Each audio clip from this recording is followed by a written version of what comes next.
874번째 책 소개입니다. 책에서 일부 내용을 발췌하여 소개드립니다. 책 제목 강자의 언어. 저자 김단. 출판일 2024년 3월 5일. 상상빌더 한 줄 요약. 더 적게 말하고 더 많이 취하라. 책 소개. 부활한 마키아벨리 김단이 파헤친 원하는 삶을 마음껏 누리며 사는 사람들의 비밀. 더 적게 말하고 더 많이 취하라. 우리는 언어를 통해 관계를 맺고 원하는 것을 얻는다. 하지만 어떤 이는 쉴 새 없이 떠들어도 실속이 없는 반면 누군가는 단 몇 마디로 사람들의 열렬한 호감과 지지를 받는다. 그 차이는 어디에서 비롯되는 걸까? 이 책은 그 실마리를 부르디유의 아비투스 개념에서 찾는다. 단순히 많이 화려하게 말하는 것은 중요하지 않고 존재 자체로도 타인을 설득할 수 있는 강력한 언어 자본을 갖춰야 한다는 것이다. 그런 사람들만이 더 적게 말하면서도 자신의 원하는 것을 더 많이 취하며 살아갈 수 있다. 저자 김단은 커리어 및 기업 전략 컨설턴트이자 전문의와 함께 도파민어 연구회를 구성해 올바른 도파민 활용법을 오랫동안 탐구해왔다. 평생 수많은 제안을 성공시켰지만 또 그만큼의 거절을 맛보기도 했다. 그는 이러한 자기 경험은 물론 군주론, 손자병법 같은 고전에서 최신 심리학과 행동경제학 이론까지 깊이 연구하면서 인생 승리자들의 강력한 무기였던 강자의 언어를 한 권으로 정리해냈다.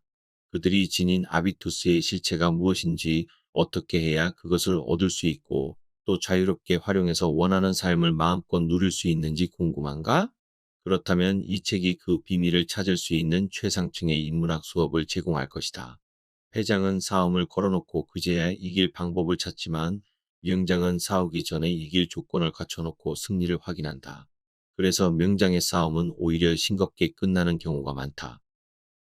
순조롭게 원하는 것을 얻는 것, 이것이 이 책을 통해 말하고 싶은 강자의 언어의 핵심이다.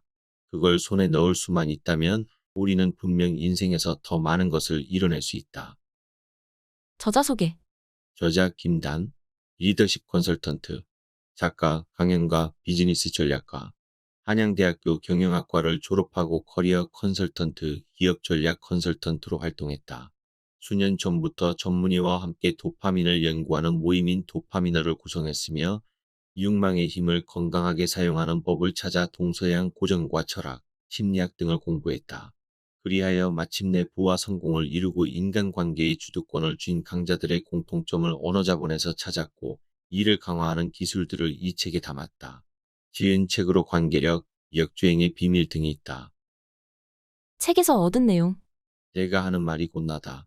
존재 그 자체로 타인을 설득하는 언어자본의 힘. 언어는 인간의 운명을 결정짓는 가장 강력한 지그문트 프로이트. 딱히 말 주변이 뛰어나지 않은데도 왠지 믿음이 가고 의견을 따르게 되는 사람이 있다. 바로 강자의 아비투스를 갖춘 사람이다. 아비투스란 사회학자 부르디유가 규정한 용어로 타인과 나를 구별하는 취향과 습관, 사회문화적 환경에 의해 결정되는 제2의 본성을 뜻한다. 한 사람의 심리 상태, 신체적 매력, 지식, 경제력, 언어, 인간관계, 취미 등 여러 자본으로 구성되는데 저자 김단은 탁월한 언어 자본을 갖추는 것이 첫 번째 아비투스 수업이 되어야 한다라고 말하면서 특히 언어 자본의 중요성을 강조한다. 가장 강력한 위력을 갖고 있으면서도 다른 요소와 달리 노력 여하에 따라 단기간에 변화시킬 수 있기 때문이다. 그런데 한 가지 주의할 점이 있다. 단순히 화술을 훈련하는 것과 탁월한 언어 자본을 갖추는 일은 조금 다르다는 것이다. 보르디유는 아비투스를 에토스와 엑시스로 구분했는데 전자는 개인의 판단에 영향을 미치는 가치 체계이고 후자는 그 가치를 실천하는 구체적 습관과 행위다. 즉, 진정한 강자가 되기 위해서는 표면적으로 드러나는 말의 기술뿐 아니라 그 안에 담긴 강자의 정신과 태도까지 갖출 수 있어야 한다. 이 책 강자의 언어는 두 가지 모두를 향상함으로써 진정한 의미의 강자가 되기 위한 구체적 방법들을 제공한다. 군주론, 손자병법에서 심리학, 행동경제학까지 인생의 승자들에게 배우는 최상층의 인문학. 저자 김단은 강자의 비밀을 파헤치기 위해 동서고금 고전에서 심리학과 행동경제학, 나이키 창업자 필 라이트나 애플 창업자 스티브 잡스 같은 성공한 사업가들의 일화까지 다양한 사례를 탐구한다. 그리고 그들에게서 시공간을 초월하는 공통점을 찾아내는데 인생의 승자들은 단순히 말만 잘하는 사람이 아니라 말을 잘 들어주는 사람이라는 점이다. 모든 인간은 높은 도파민 분비로 인해 우월성과 향상력을 추구한다. 이는 다시 말해 누군가 자신의 욕구를 누르고 타인의 욕구를 충족시켜준다면 그들의 호감과 신뢰를 쉽게 얻을 수 있다는 뜻이 된다. 인류가 해낸 가장 훌륭한 일들 가운데 혼자 힘으로 이뤄진 것은 없다. 즉, 진정한 강자는 제 입만 믿고 휘두르는 사람이 아니라 경청과 공감과 제안을 통해 상대를 내 편을 만들어 탁월한 성과를 내는 사람이다. 이처럼 강자의 언어는 강자와 약자의 아비투스를 꼼꼼하게 비교 분석한 뒤 강자의 언어 자본을 기르는 5가지 기술들을 제안한다. 예를 들어 하너먼의 가치함수 이론을 통해 인간이 손해보지 않으려는 경향을 활용하는 법을 말하고, 신비주의를 살짝 섞는 것만으로 추앙받을 수 있다라는 발타자르 그라시안의 말을 활용해 매력적인 사람이 되는 법을 알려준다. 또 인생은 한 편의 연극과 같고 우리는 그 무대에 선 배우라는 스토아 철학자 에픽테토스의 지혜와, 최고의 연기는 재현하는 게 아니라 체험하는 것 이라는 스타니슬랍스키의 메소드 이론을 접목해 타인의 호감을 얻는 최고의 방법이 실제로 타인에게 애정을 갖는 좋은 사람이 되는 것이라고 조언한다. 인간 본성을 활용한 날카롭고 때로 과감한 저자의 제안을 가만히 따라가다 보면 어느새 독자는 진정한 강자의 품격을 갖추게 될 것이다. 고립된 약자가 아닌 다정한 인정 제공자로, 그리고 자기 인생의 입법자로 살아라. 강자의 언어는 타인과의 관계에 관한 기술들을 주로 다루지만 사실 어떤 관계보다 중요하고 기초적인 것이 나 자신과의 관계다. 내가 원하는 것이 무엇이며 삶의 의미와 목표는 무엇인지 제대로 알지 못하면 아무리 큰 성공을 거둬도 불행할 수밖에 없다. 내면 소통에 실패한 사람은 자신의 가치를 계속해서 타인에게 확인하려 드는데, 이는 삶의 방향키를 타인에게 넘겨주는 셈이다. 저자는 나의 노력으로 나의 인생을 변화시킬 수 있다는 믿음이 인간의 품격을 만든다라고 말하면서 내면 소통을 돕고 내 삶의 통제권을 올바르게 쥘 수 있는 실용적인 훈련법을 제공한다. 책에서 말하는 강자는 단순히 말을 많이 하거나 힘을 자랑하며 자기 이익만 좇는 사람이 아니다. 저자는 고립된 약자에서 벗어나 인정 제공자, 제안자, 입법자의 3단계로 진화하라고 말한다.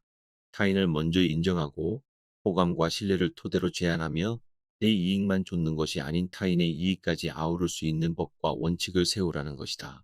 내가 걷고 싶으면서도 남들도 걷기 편한 길을 만들어야 그 길이 오랫동안 이어질 수 있다. 책에 담긴 다양한 기술과 제안을 참고 삼아 자유로운 나를 완성하는 자신만의 강자의 길을 개척해보자. 들어가며 강자는 어떻게 자유로운 삶을 손에 넣는가? 인생의 목적은 무엇일까? 잘 사는 것이다. 그렇다면 어떻게 해야 잘 살 수 있을까? 자신이 원하는 바를 유순하게 쟁취해 나가면 된다. 언어란 이를 위해 우리가 사용할 수 있는 가장 효과적인 도구다. 동물은 물리적 힘으로 원하는 바를 쟁취한다. 하지만 인간은 말의 힘을 사용할 수 있다.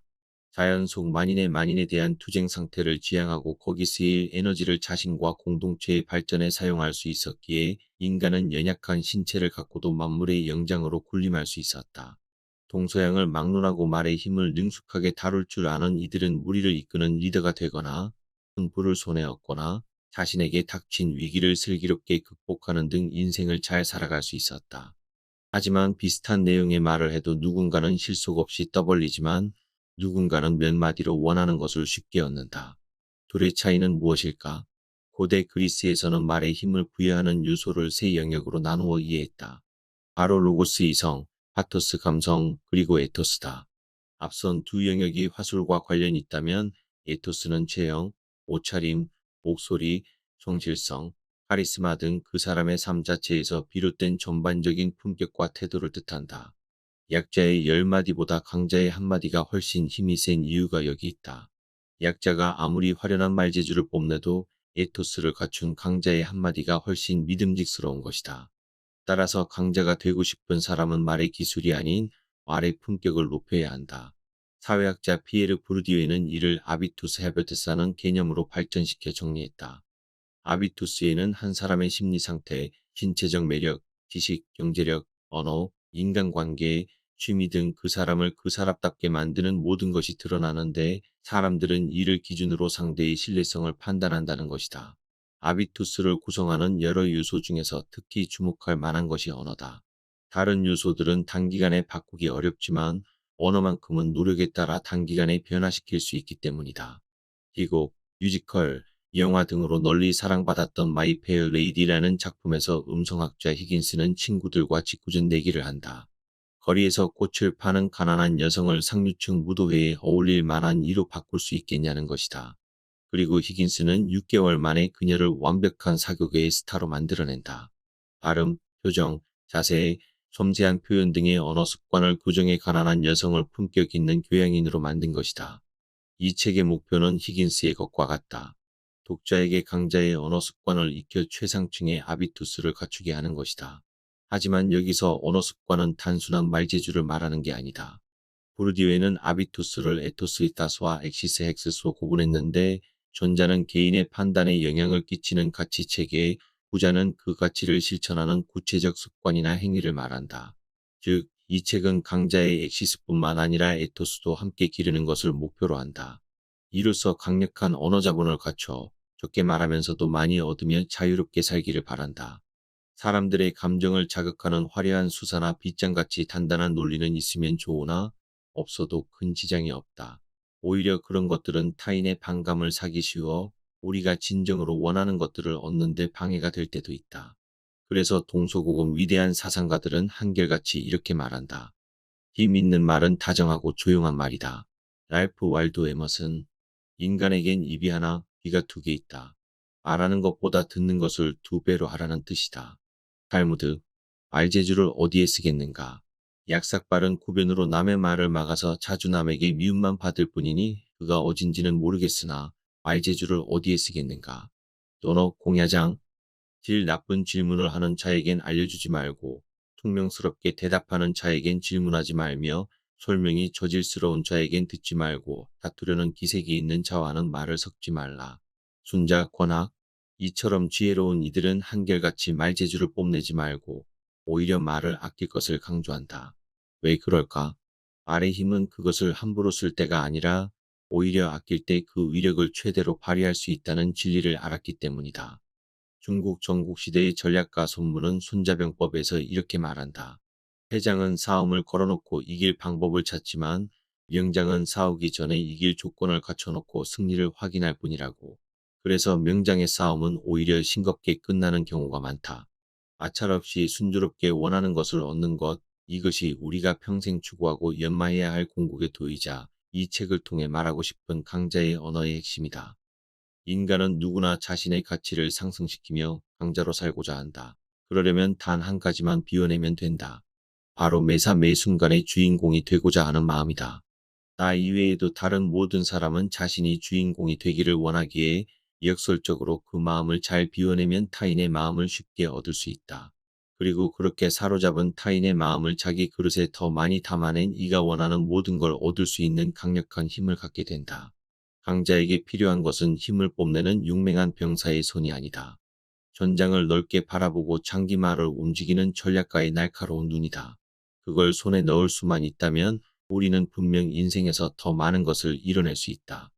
예술가 미켈란젤로는 진정한 아름다움은 모든 과잉을 제거한 것이라고 말했다. 언제나 본질은 간명하다. 그 사실을 망각한 기술은 겉으로는 아무리 화려해 보여도 결국 허무하고 실속이 없다. 이 책은 그런 장기술이 아닌 말의 본질을 잘 이해하고 그것을 자신의 언어 자본으로 삼아 제대로 활용하기 위한 여러 화두를 던진다. 화두는 그 자체로 진리는 아니지만 진리에 도달할 수 있는 시작점을 여는 훌륭한 도구다. 여러분이 이 책을 통해 각자의 경험과 지혜를 버무려 자신만의 도에 도달하기를, 그래서 당당하고 자유로운 강자로 살아가기를 바란다. 열린 귀. 나의 가치를 높이는 것. 살아있는 것을 발견할 때마다 나는 권력의 의지도 함께 발견했다. 프리드리히 니체. 우월성을 추구하려는 마음은 인간을 움직이는 근본적인 동력. 알프레드 아들러. 모든 인간은 칭찬을 갈망하며 살아간다. 윌리엄 제임스. 인간 본성에 관한 가장 영향력 있는 화두를 제시한 사상가들은 이처럼 비슷한 맥락의 통찰을 내놓았다. 더 나은 존재가 되어 더 나은 삶을 살기를 바라는 향상욕이 곧 인간이라는 종의 본성이라는 것이다.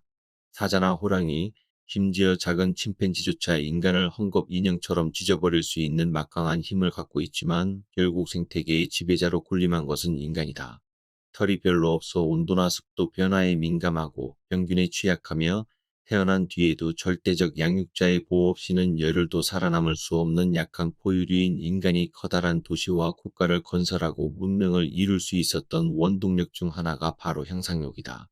천년 전의 침팬지와 현재의 침팬지 사이에는 본질적인 차이가 없다. 그러나 인간은 100년, 아니 불과 10년 사이에도 놀랍도록 발전하고 성장한다. 식량 부족에 맞서 농업을 발전시키고 기억력의 한계를 극복하기 위해 문자와 종이를 발명하고 추위와 맹수의 위협을 막기 위해 의복과 무기를 발명했듯 인간은 늘 현재 상황을 개선하려는 본성을 갖고 있다. 그것이 인간이라는 종의 경쟁력이다. 단지 역사적 맥락뿐 아니라 개인의 인생에도 이 통찰은 적용된다. 인간은 길어야 100년 남짓의 짧은 시간을 살면서도 매 순간 성장하고 남보다 더 우월한 존재가 되기를 원한다. 때론 그 욕망이 목숨까지 위협할지라도 말이다. 1822년 그리스 독립전쟁이 한창일 때에 키오스 섬에서 수만 명의 그리스인이 학살당했다는 소식이 온 유럽에 퍼졌다. 그러자 프랑스 낭만주의 화가 외젠 틀라크루아는 목숨을 걸고 그리스를 찾아 키오스 섬의 학살 The Massacre at Chios이란 작품을 그렸고 영국 시인 조지 고든 바이런은 직접 병사를 이끌고 참전했다가 36세의 젊은 나이에 생을 마감했다. 그들은 이미 명예와 재산을 모두 갖추고 있었다. 하지만 자기 삶에 만족하지 않고 목숨을 걸고 숭고한 가치를 향해 한 걸음 더 나아가려 한 것이다. 이런 훌륭한 사례와는 정반대의 일들도 같은 이유에서 일어나곤 한다. 대부분의 전쟁은 현재의 영토나 영향력에 만족하지 못하고 더 강한 국가가 되려는 야심에 의해 발발하며 끔찍한 대학살 또한 열등함을 제거하고 더욱 우월해지려는 욕망에서 일어났다. 대체 이 모든 일들은 왜 일어나는가? 인생은 어차피 모두에게 영원히 불만족스럽기 때문이다. 생물학적으로도 그렇다. 1958년 스위스 왕립과학원의 아르비드 칼소는 이를 과학적으로 증명해냈다. 호르몬 도파민을 발견한 것이다. 실험용 쥐에게 도파민을 투여하면 활동량이 늘어나고 낯선 환경에서도 덜 움츠러드는 경향을 보인다. 이렇듯 도파민은 개체 안에 잠재되어 있던 불만족을 일깨워 끊임없이 새로운 만족을 쫓게 만드는 방식으로 작용한다. 여기서 쾌락과 고통의 술래잡기가 시작된다. 즐거운 자극에 노출될수록 우리의 쾌락 기준점은 점점 높아지고 높아진 기준점을 충족하기 위해 더 새롭고 더 자극적이고 더 위험한 목표에 매달리게 되는 것이다. 원시 인류가 위험을 무릅쓰고 탄생지인 아프리카를 벗어나 베링 해협을 거쳐 북미 지역까지 머나먼 행군을 거듭할 수 있었던 이유 역시 이런 도파민의 특성이다. 어마무시한 자연재해를 정복해서 다양한 문화와 국가와 문명을 만들었고 자기 손에 쥔 도구를 석기에서 철기로 그리고 스마트폰으로 바꾸는 데 성공했다.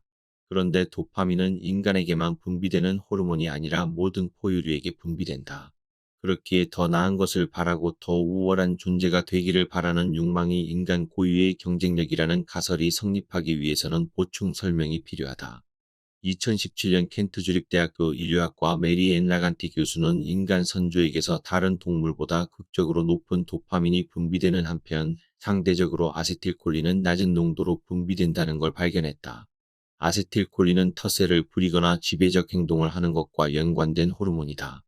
즉, 인간은 다른 포유류에 비해 높은 도파민 활성도로 발전을 추구하고 낮은 아세틸콜린을 통해 다른 이들과 연대할 수 있었던 2018년 예일대학교 의과대학 신경학과 네나드 세스탄 교수 또한 인간과 다른 유인원들의 뇌 조직 샘플을 분석한 결과 도파민 합성에 관여하는 티로신 하이드록시아제와 도파 탈카르복시라 효소의 작용이 인간의 뇌에서 월등히 활발하다는 것을 발견했다.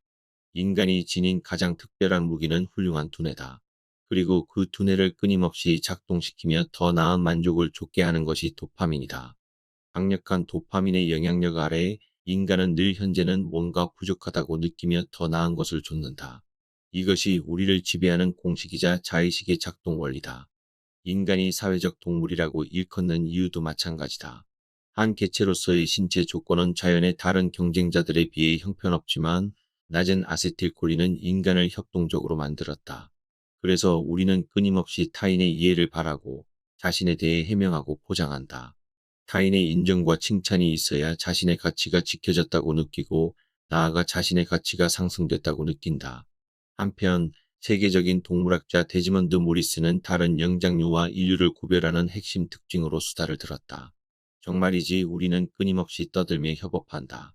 대화는 주로 사람들이 만나 자기 이야기를 꺼내며 이루어지는데 실제로 인간은 자기 이야기를 할 때 맛있는 음식을 먹을 때 반응하는 보상중추인 축자에게 격렬하게 반응한다.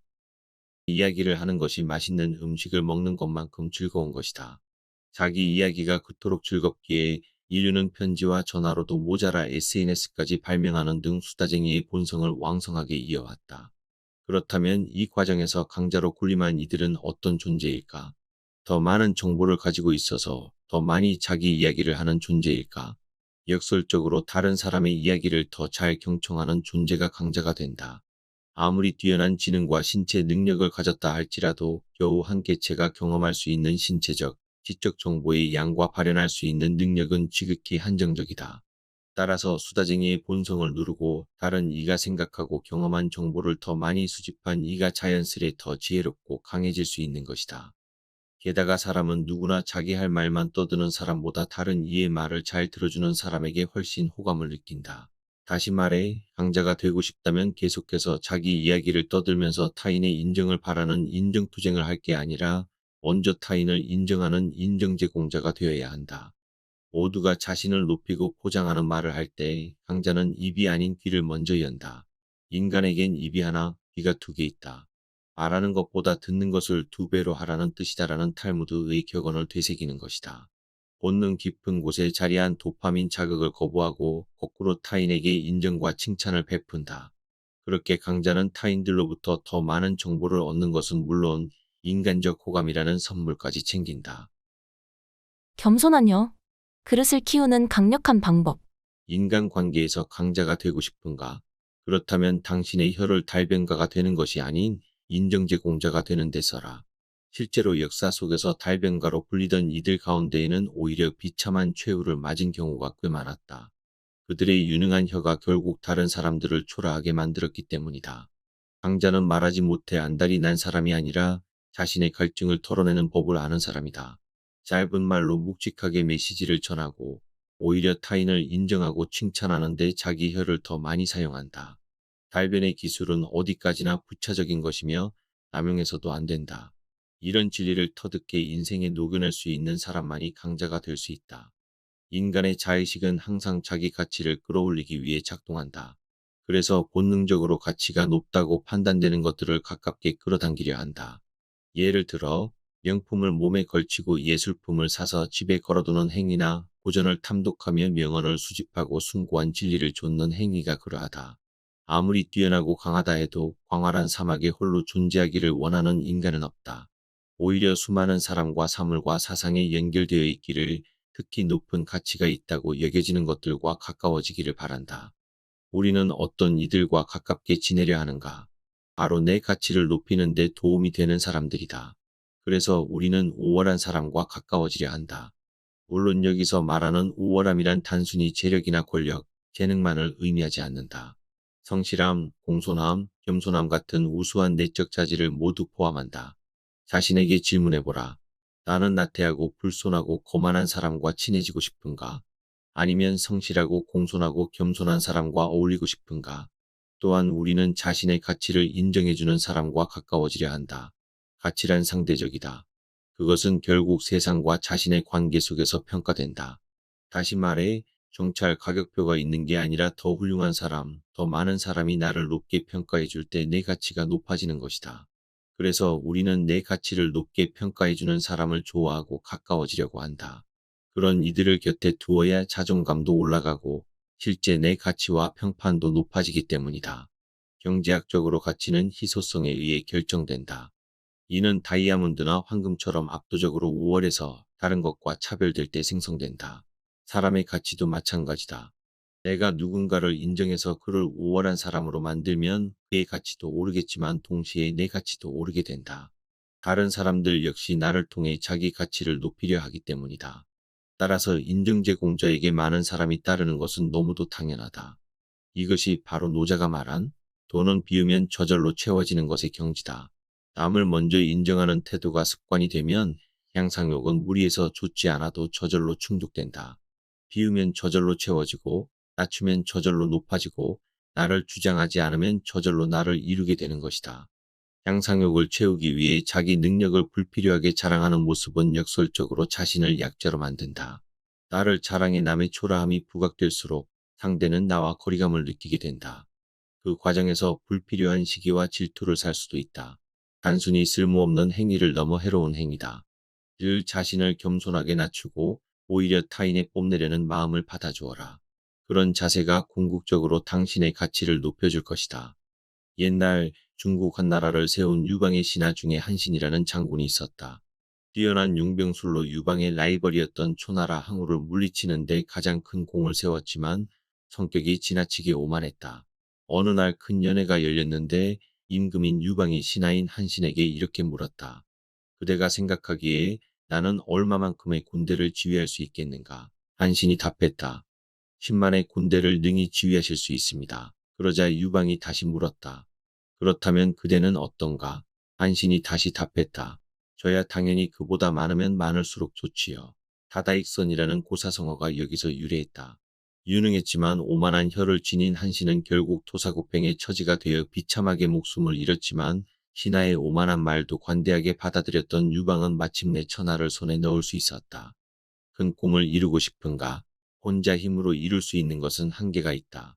더욱 탁월해지고 싶다면 나와 다른 능력을 갖춘 타인을 있는 그대로 인정하고 그들을 내 그릇 안에 담아낼 수 있어야 한다. 작은 조직부터 큰 회사, 국가 등 모두 마찬가지다.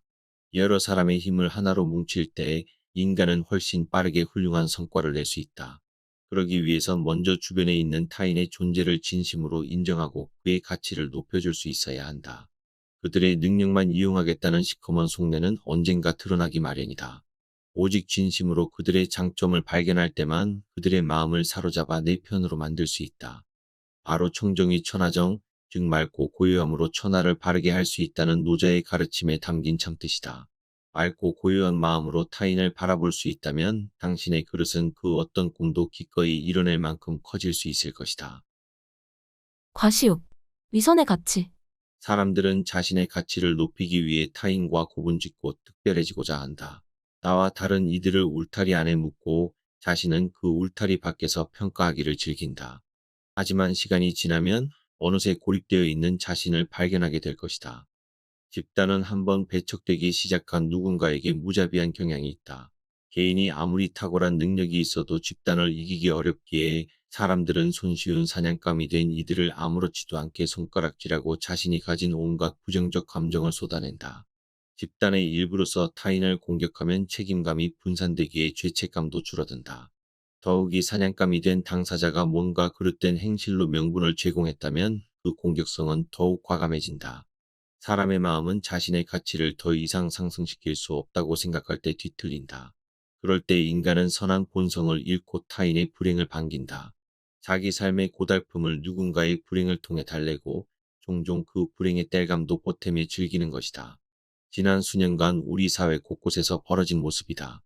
그러나 타인의 불행을 탓하거나 즐길수록 고립되는 것은 오히려 나 자신이다. 나 또한 언제든 타인과 같은 처지에 놓일 수 있다. 우리는 불행에 처하거나 잘못을 저지른 타인에 대해 좀 더 포용심을 가져야 한다. 누군가를 미워하고 비웃고 적개심을 가질수록 그 깊은 어둠에 삼켜지고 불행해지는 것은 오히려 나 자신이다. 오늘날 사람들은 예의범절이나 위선에 대해 부정적으로 생각한다. 평범한 삶도 지루하다고 비웃는다. 하지만 우리는 그런 것에 오히려 더 익숙해질 필요가 있다. 내가 지닌 모습이 주사위라고 한다면 적어도 5면은 평범하고 예의 바른 모습이어야 한다. 공자 또한 주변 사람을 아끼고 사랑하는 마음이 곧 인의 출발점이며 인의 마음에서 의로움과 예의, 질서가 생긴다고 말했다. 또한 우리는 겸손함을 갖추고 자신의 특별함을 함부로 자랑하는 것을 경계해야 한다. 적개심과 열등감을 분출할 곳을 찾아다니는 이들은 자기 행위의 정당성을 입증하기 위해 끝끝내 다른 이의 결점을 찾아내고야 만다. 과시를 즐기는 이는 그런 이들의 좋은 먹잇감이 된다. 우리의 특별함은 말과 행동에서 우러나와야 하지 목에 핏대를 세워가며 주장한다고 나오는 게 아니다. 우리가 지닌 재능을 정교하게 잘 단련한다면 애써 강조하지 않아도 누군가 반드시 그 특별함을 알아본다. 주머니 속에 들어있는 송곳은 언젠가 반드시 튀어나오는 것처럼 말이다.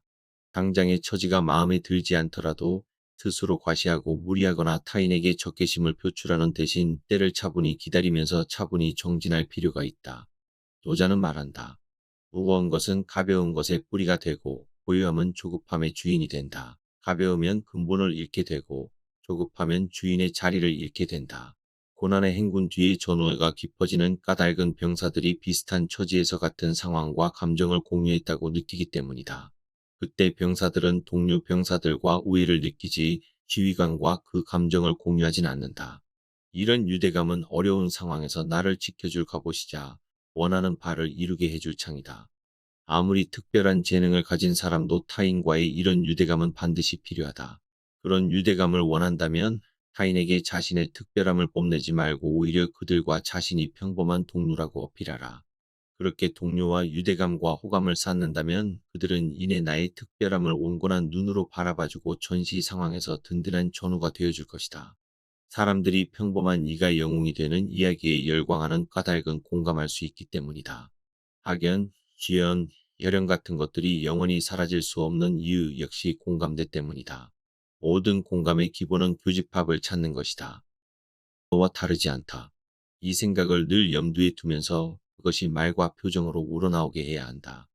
예로부터 탁월한 업적을 이뤄낸 이들은 자신을 지나치게 과시하지 않았다. 침묵 속에서 모든 준비를 마치고 유순하게 자기 목적을 달성했다. 반대로 패배자들은 언제나 자신을 적에게 지나치게 빨리 많이 드러내곤 했다. 카이사르는 세계라는 무대에서 스스로 배우이자 연출자가 되었다. 그는 대본을 읽듯이 말했으며 몸짓과 행동을 할 때는 자신의 모습이 청중에게 어떻게 비칠지 늘 의식했다. 역사 속 권력자들의 특성을 연구한 작가 로버트 그린은 그들이 배우나 연출자처럼 행동한다는 것을 깨달았다. 늘 청중을 의식하면서 그들에게 무해하고 선한 존재로 때로는 그들이 원하는 모습으로 연기할 줄 안다는 것이다. 이것이 바로 강자가 원하는 것을 얻는 비결이다. 명예, 재산, 권력, 지위 같은 것들은 사실 우리뿐 아니라 모두가 원하는 것이다. 그런 까닭에 필연적으로 경쟁이 발생하고 인생이란 전장 곳곳에서는 공격과 방어가 꼬리를 물고 이어진다. 그럴 때 함부로 무기를 드러내면 다른 이의 공격에 쉽게 노출될 수 있다. 집단의 힘은 개인보다 강하다는 걸 늘 명심하라. 함부로 특별함을 뽐내거나 섣불리 자신의 무기를 드러내서 불필요하게 적을 만드는 대신 선함과 평범함을 연기하면서 확실한 승리의 때를 기다릴 줄 알아야 한다. 지나치게 강성한 것은 쇠퇴하기 마련이다. 특별함을 과시하느라 힘을 소진한 이는 정작 자기 때를 놓치기 쉽다. 반면 평소에 힘을 아껴 자신을 보호하는 이는 때가 왔을 때 그 기세를 최대한 활용할 수 있다. 결론. 비울수록 채워지는 것. 우리가 잊지 말고 명심해야 할 사실이 있다. 언어는 자신의 가치를 증명하고 과시하는 수단이 결코 아니라는 것이다. 언어는 우리가 원하는 것을 얻어내는 도구일 뿐이다. 바라는 것을 얻기 위해 때를 쓰는 아이처럼 굴지 말라. 언어의 모난 마음을 드러내거나 지나치게 욕심을 담으면 그 힘은 오히려 축소된다. 또한 언어로 어느 정도 목적을 달성했다면 그 이상 떠드는 것을 멈춰라. 언어의 힘을 부여하는 것은 화려한 수사나 양이 아니라 밀도다.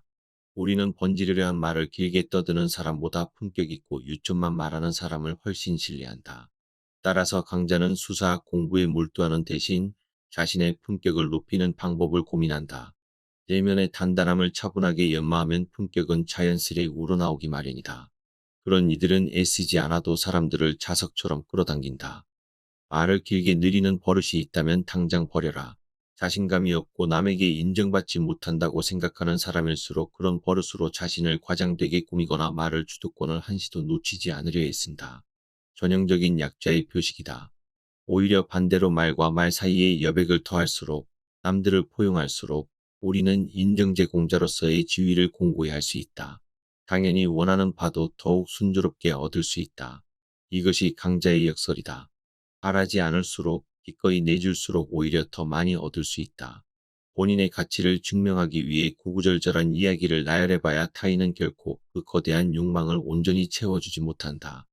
자신의 텅 빈 마음을 달래고자 남에게 위로와 동정의 말을 바라지 마라. 각자 무거운 삶의 짐을 이고 가는 타인에게는 그럴 여유도 의무도 없다. 붓다의 유명한 격언처럼 우소의 뿔처럼 혼자서 나아갈 수 있어야 한다. 인생은 원래 힘겹고 굴곡진 과정의 연속이다. 힘들지 않은 척, 모든 것을 손쉽게 얻는 첫 겉모습을 꾸미는 데 치중하는 사람들을 절대로 믿지 말라. 진정한 강자는 그 모든 과정을 있는 그대로 받아들이면서도 좌절하지 않고 내면의 향상에 힘쓰는 사람이다. 내면이 단단해지면 눈이 밝은 사람들은 자연스레 이를 알아차리게 된다. 나의 말을 비우고 그 빈 공간에 타인이 들어올 자리를 만드는 이들에게 사람들은 호감을 가진다. 군자는 자신에게서 구하고 소인은 타인에게서 구한다. 라는 공자의 말을 마음속에 되새기자. 결국 모든 향상과 인정은 타인 아니라 나에게서 비롯돼야 한다. 강자가 길게 말하지 않는 까닭은 말의 힘은 완급 조절을 할 때 더 강해진다는 사실을 알기 때문이다. 물이 가득 찬 그릇을 떠올려보라. 만약 그 그릇에 담긴 물을 조금씩 나눠서 붓는다면 그 힘이 강할 수가 있겠는가? 졸졸 흐르는 시냇물이 아닌 한 번에 쏟아붓는 것엔 물길만이 무거운 돌을 움직일 수 있다. 그래서 강자는 말의 힘을 아끼면서 적절한 때를 기다린다. 그때가 오기 전까지는 묵묵히 그릇을 키우며 물을 채울 따름이다. 그리고 마침내 정확한 시기가 오면 머뭇거리지 않고 그걸 쏟아낸다. 경청. 인생이 술술 풀리는 치트키. 강자는 정보를 제공하는 사람이 아니라 수많은 정보를 제공받는 사람이다. 떠드는 것보다 듣는 걸 좋아하는 사람이고 스스로 낮출 줄 아는 사람이다. 낮출수록 군림하게 되고 비울수록 채워지게 된다는 걸 알기 때문이다. 노자는 이렇게 말한다. 강과 바다가 모든 골짜기의 왕이 될 수 있는 까닭은 아래로 낮추기 때문이다. 그래서 모든 골짜기의 왕이 될 수 있다. 이런 까닭에 백성의 위에 서고자 하면 반드시 그 말을 낮추고 백성의 앞에 서고자 하면 반드시 그 몸을 뒤로 물려야 한다. 그러므로 성인은 위에 있어도 백성이 무겁다 여기지 않고 앞에 있어도 백성이 해롭게 여기지 않는 것이다. 그래서 천하가 그를 즐겨 받들면서도 싫어하지 않는다. 이렇게 하여 그는 다투지 않는다. 그러므로 온 천하가 그와 다툴 수 없는 것이다. 도덕경 선하. 겸손한 사람이 강자인 까닭은 사람들이 겸손한 사람은 부담스럽거나 해롭게 여기지 않기 때문이다. 흔히 잘난 사람이 사람들의 존중과 선망을 받는 것 같지만 그들은 선망을 받는 것만큼이나 은근히 시기와 질투도 함께 받는다. 하지만 적절하게 자신을 낮출 줄 아는 이에게는 사람들이 편하게 많은 말을 쏟아낸다. 그 속에서 강자는 많은 정보를 얻고 유대감을 쌓으며 자신이 뜻하는 바를 실현시킬 기회도 많이 얻는다. 그러므로 사람들에게 높임을 받고 싶다면 역설적으로 스스로 낮출 수 있어야 한다.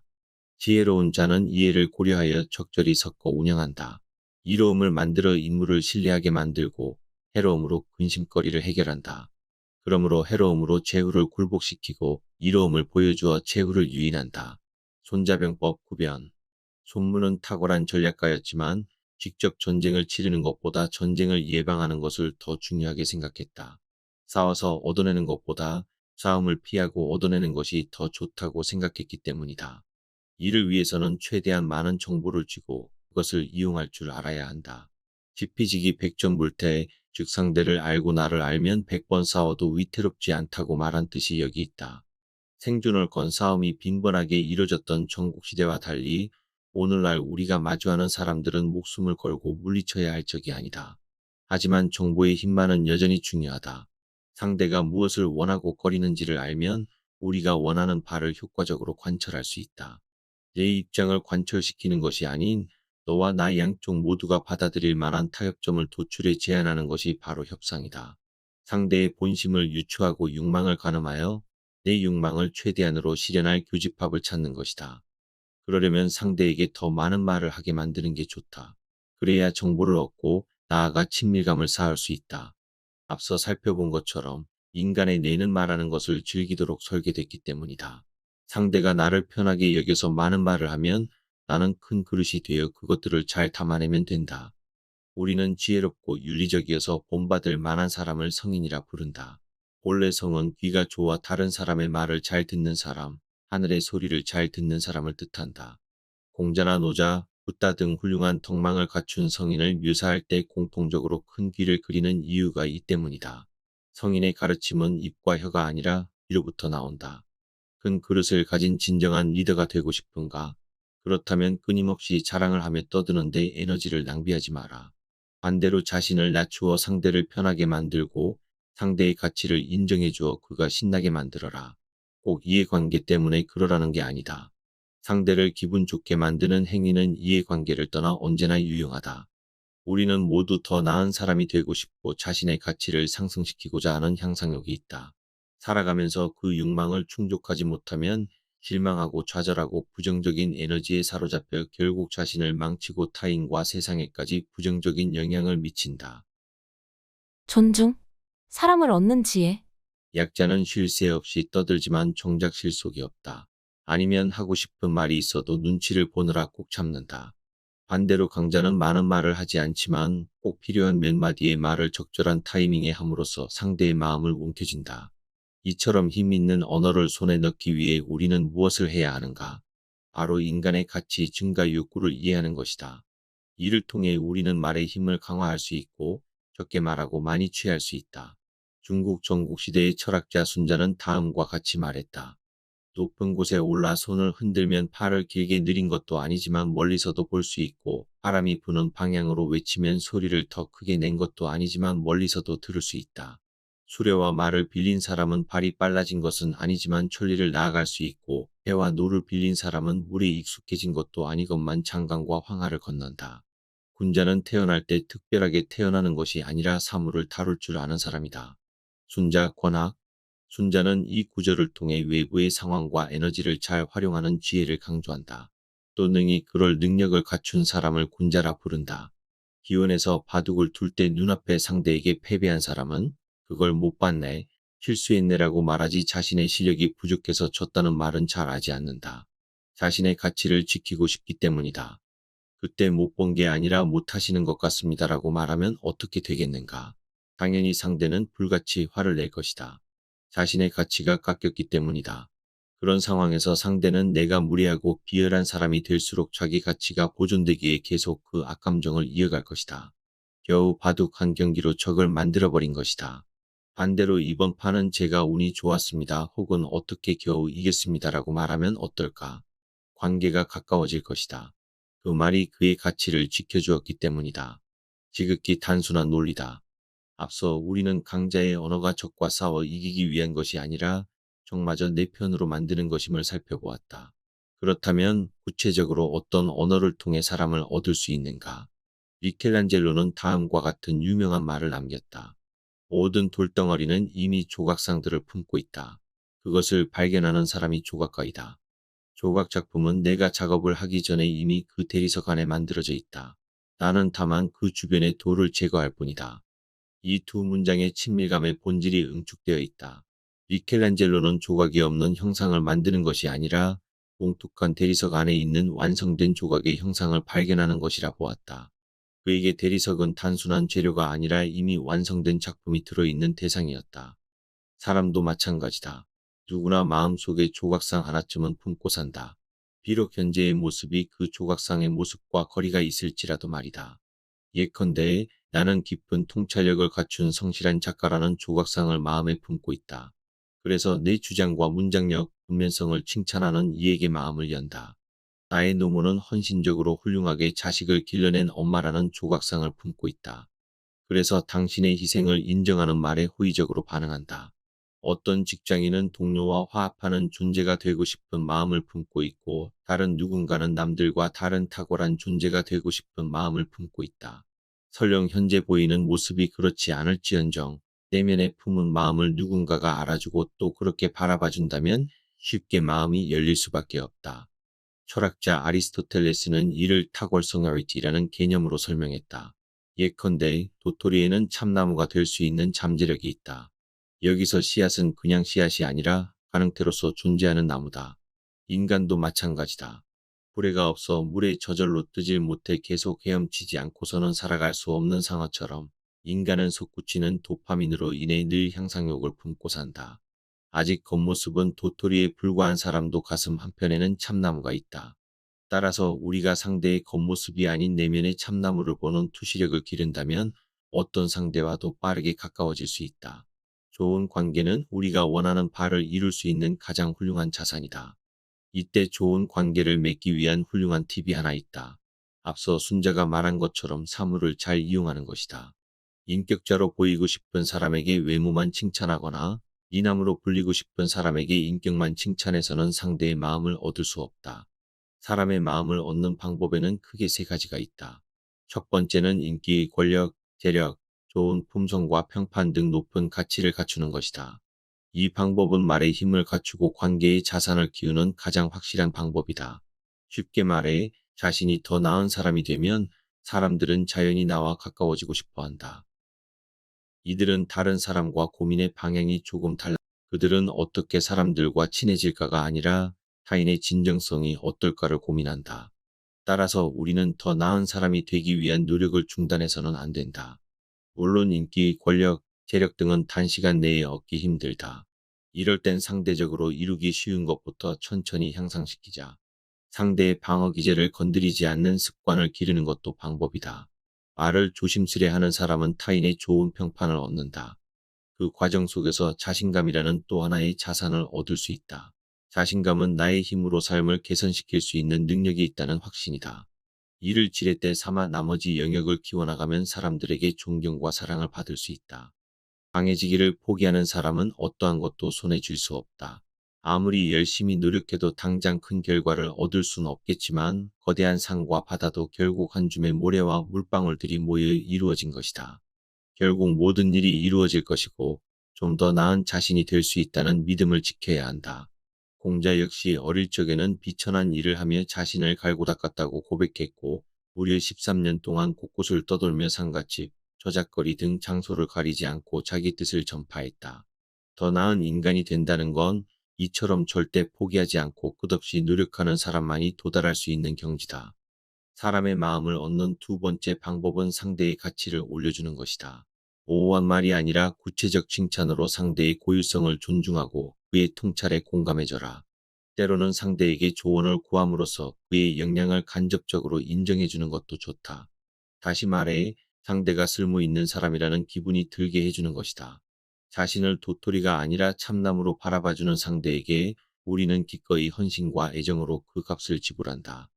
마지막 세 번째 방법은 상대의 감정에 진심으로 공감해주는 것이다.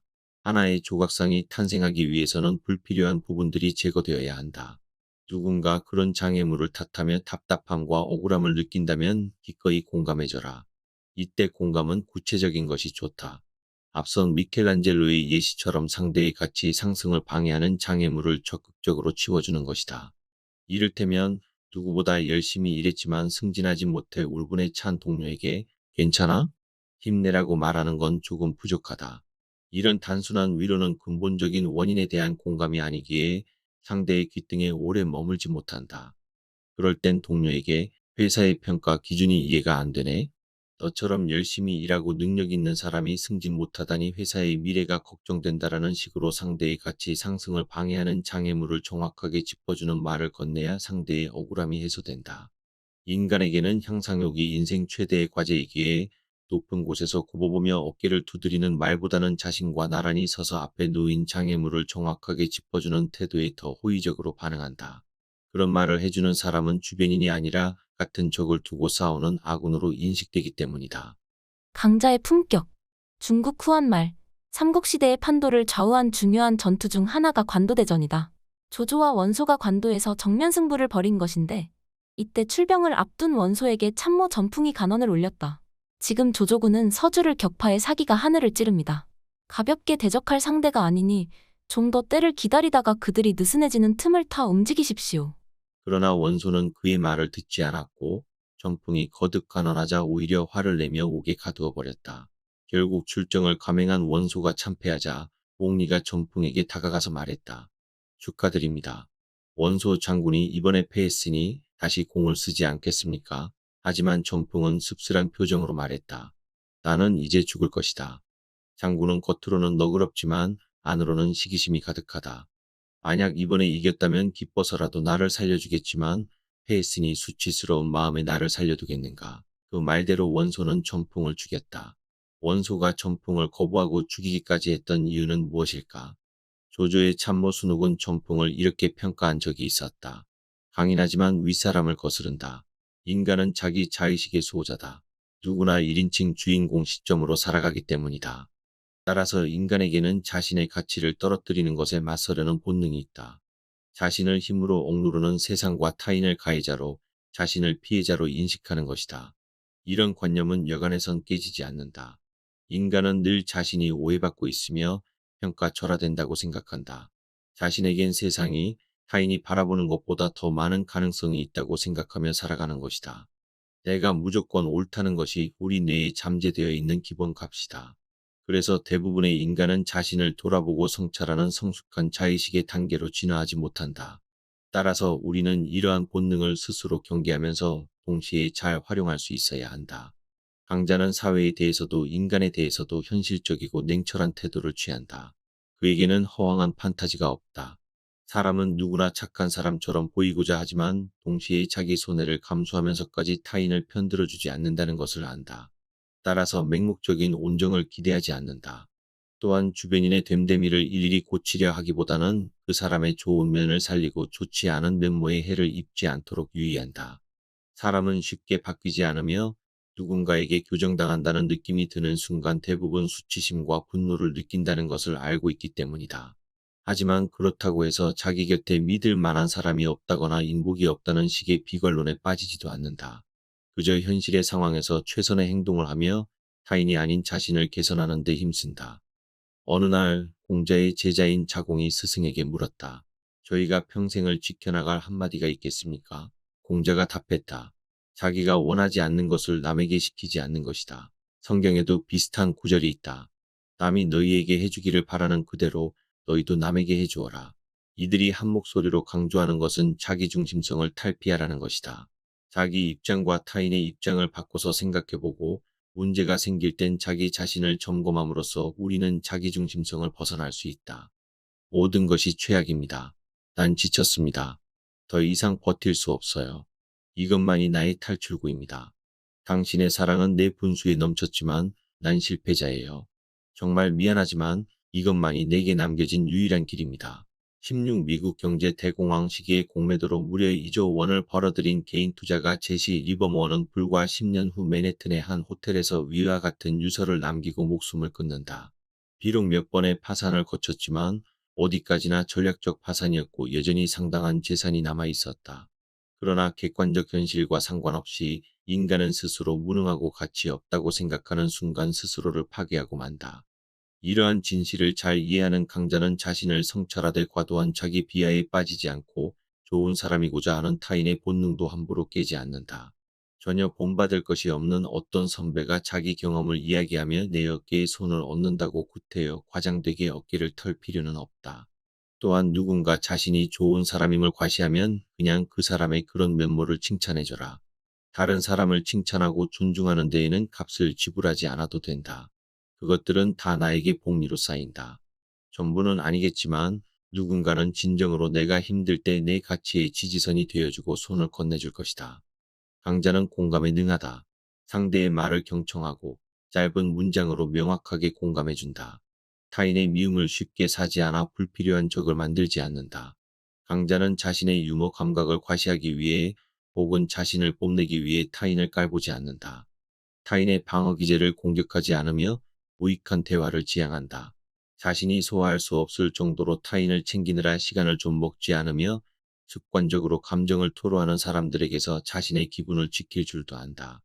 이를 통해 충분히 확보된 시간과 감정의 여유를 자기 자신을 돌보는데 그리고 원활하게 소통할 만한 상대와 집중적이고 단단한 관계를 맺는 데 쓴다. 강자도 외로움을 느끼는가? 당연히 그렇다. 하지만 그에게는 혼자 시간을 온건하게 보낼 수 있는 고동력 또한 있다. 단기적 갈증으로 사람을 만나지 않기에 의뢰 관계에 놓이지 않는다. 누군가를 만날지 않을지 관계의 주도권은 강자가 쥐고 있다. 이와 같은 관계에 대한 거시적인 시각과 여유, 통찰은 전부 강자의 품격이 된다. 그리고 그 품격은 인생의 효율을 올린다. 강자의 품격은 표정에서 드러난다. 표정 연기를 하라는 뜻이 아니다. 표정을 통제하는 가장 확실한 방법은 정말 진심으로 그렇게 생각하는 것이다. 그래서 강자의 시선은 늘 타인의 단점이 아닌 강점을 바라본다. 타인에게 내가 보지 못한 다른 능력이 있을 것이라 생각하고 내 입장이 언제나 정답이 될 수 없다는 것도 인정하면 그런 배려 깊은 생각들은 표정을 통해 온전히 타인에게 전달되게 되어 있다. 타인을 수용하는 태도와 담대함, 여유는 오롯이 그 사람의 에너지가 되고 인상으로 드러난다. 강자의 품격 있는 표정은 100마디의 논리적인 말이나 감성적인 호소보다도 힘이 있다. 그것이 강자의 아비투스다. 우리가 현재 어떠한 상황에 처해 있든 과거에 어떤 삶을 살아왔든 우리는 각자의 영역에서 강자가 될 수 있는 씨앗을 품고 있다. 그 씨앗은 다른 누구의 것이 아닌 바로 나만의 것이다. 진정한 강자는 인생이란 여정을 자신만의 씨앗을 발화시키기 위해 애쓰는 존재다. 당연히 당신도 해낼 수 있다. 지금부터 그 구체적 방법들을 살펴보자. 마음의 소리에 귀 기울이며 나만의 길을 걸어가라. 원래 지상에는 길이 없었다. 지나다니는 사람들이 많아지면 그것이 곧 길이 되는 것이다. 루신, 고향. 먼저 살아간 이들이 남긴 궤적은 길이 되어 그것을 뒤따르는 이들에게 도움을 준다. 이 책에서 나는 강자의 언어에 대해 길게 이야기했지만 그것이 곧 내가 강자라는 말은 결코 아니다. 오히려 나는 인생의 많은 순간을 약자로 살아왔으며 지금도 그 면모들은 여전히 곳곳에 남아있다. 하지만 천재적인 운동선수만이 천재적인 감독이 되는 것은 아니다. 오히려 선수 시절엔 볼품 없던 사람이 훌륭한 감독이 되는 경우가 많다. 선수들이 어떤 어려움에 처해 있는지 누구보다 잘 이해할 수 있기 때문이다. 나는 여기서 용기를 얻었다. 이 책은 강자의 면모들은 이러하다 하고 뽐내는 책이 아니다. 오히려 미성숙했던 시절의 경험을 토대로 독자들과 함께 약자에서 강자로 성장해 나가자고 조심스럽게 제안하는 책이다. 이 책을 통해 여러분이 어떤 경험을 했는지, 어떻게 생각하는지 그 이야기들을 나누고 싶다. 다소 장황하게 떠들었지만 세상에는 이 책에서 말하는 것들을 묵묵히 살면서 실천해 보이는 진정한 강자들이 많다. 나 역시 그들에게서 많은 영감을 받는다. 얼마 전 가수 이효리의 대학교 졸업식 축사가 큰 화제가 된 적이 있다. 여러분들은 그냥 여러분 마음 가는 대로 사십시오. 여러분들을 누구보다 아끼고 올바른 길로 인도하는 건 그 누구도 아닌 여러분 자신이며 누구의 말보다 귀담아 들어야 하는 건 여러분 자신의 마음의 소리라고 생각합니다. 중량 나는 나약해 나는 바보 같아 나는 더 잘할 수 없는 사람이야 같은 부정적인 소리는 진짜 자신의 소리가 아닙니다. 그 소리 너머에 진짜 내가 최선을 다해서 넌 잘하고 있어, 넌 사랑받을 자격이 있어라고 목청 터져라 이야기하고 있다는 걸 이제 조금씩 느낍니다. 27. 이 책에서 궁극적으로 하고 싶었던 말도 위의 연설과 크게 다르지 않다. 강자가 될 수 있는 씨앗은 이미 각자의 내면에 담겨 있다. 다른 누군가의 삶과 지혜가 약간의 참고는 될지 몰라도 결국 우리가 걸어갈 길은 우리 자신만이 알고 있다. 이 책을 읽은 독자들 역시 이 점을 유념하기를 바란다. 책을 쓰면서 많은 어려움이 있었지만 지나고 보니 모든 여정이 즐거웠다. 인생은 온갖 어려움에도 불구하고 결국 이렇게 자신의 두 발로 뚜벅뚜벅 앞으로 나아가는 과정의 연속일 것이다. 행복은 어떤 목적지에 도달할 때 과실로서 주어지는 것이 아니라 그 고단하면서도 알찬 여정 그 자체에서 생겨나는 것일 테니까. 부디 나의 여정 또한 뒤따르는 이들에게 조금이나마 도움이 되었기를. 그 과정에서 저지른 실수와 잘못이 있다면 그 역시 반면교사가 되기를 바란다. 인생은 고통스럽지만 너무나도 아름답고 흥미진진한 것이다. 그 여정에서 우연히 만난 우리가 서로에게 조금이나마 용기와 위로를 건네주었기를 소망해본다. 지금까지 상상빌더였습니다. 감사합니다.